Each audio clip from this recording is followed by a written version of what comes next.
So this, what you are looking at, is one of the cheapest laptops that I have found online.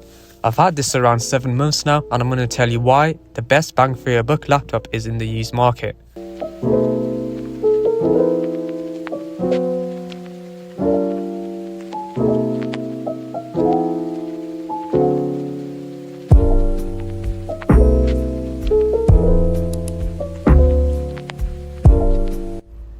This machine is built literally like a tank. It's made out of plastic, but it's durable and you can throw it around. I mean, it's not premium nor made with fancy materials, but does not feel cheap.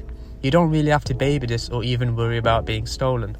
Talking about I/O, it has a headphone jack, full-size HDMI and Ethernet, 2 USB 3.0 ports, full-size SD card slot, a Kensington lock port, and 2 USB-C/Thunderbolt 3 docking station ports for charging and data transfer. For the keyboard, it may be the best keyboard on a laptop that you can get. It's satisfying to type on, it's not loud, the key travel is good too.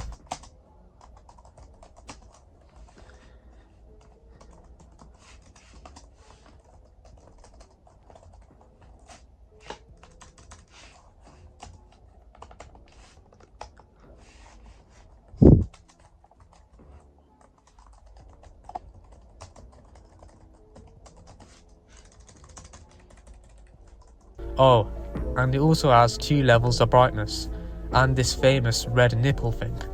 And it also has a fingerprint sensor which can be used to sign in to the PC.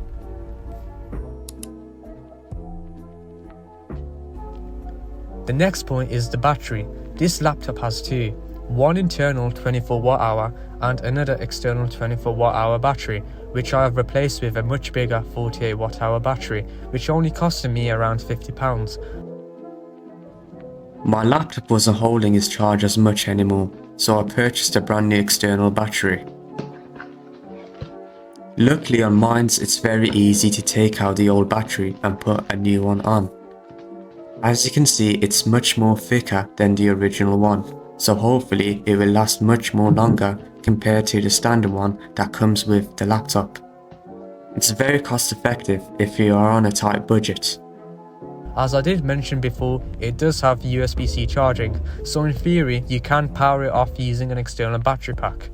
For me, it lasts a good 5 hours depending on what I'm using it for. Expect more if you upgraded both batteries. And the main reason why I got this laptop is that it's very upgradable. I've upgraded the battery on mine. This has upgradable RAM, storage, internal battery. You can even swap out the display, trackpad, and even the Wi-Fi card on here. This is the reason why the ThinkPads have a cult-like following online.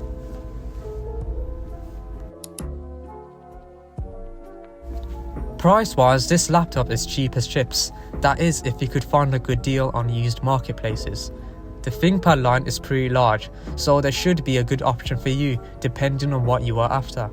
I paid around 230 quid for mine, which came with 16 gigs of DDR4 RAM, 256 gigs of SSD storage, a Intel i5 8th gen processor which does support Windows 11 natively, and Intel's UHD 620 graphics.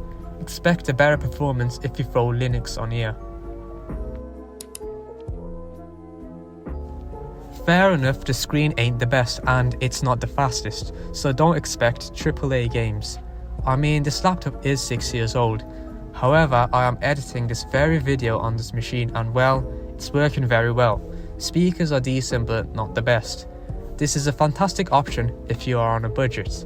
Perfect for students or anyone which wants a reliable machine with the added bonus of upgrading components at a later date. I could have brought a new cheap laptop, but I wouldn't have been able to upgrade anything. It would have came with soldered components and been difficult to repair. Heck, it may not even be able to play 1080p content on YouTube. Chromebooks, well, they're far too basic and I'd rather stick to a real OS that I'm familiar with.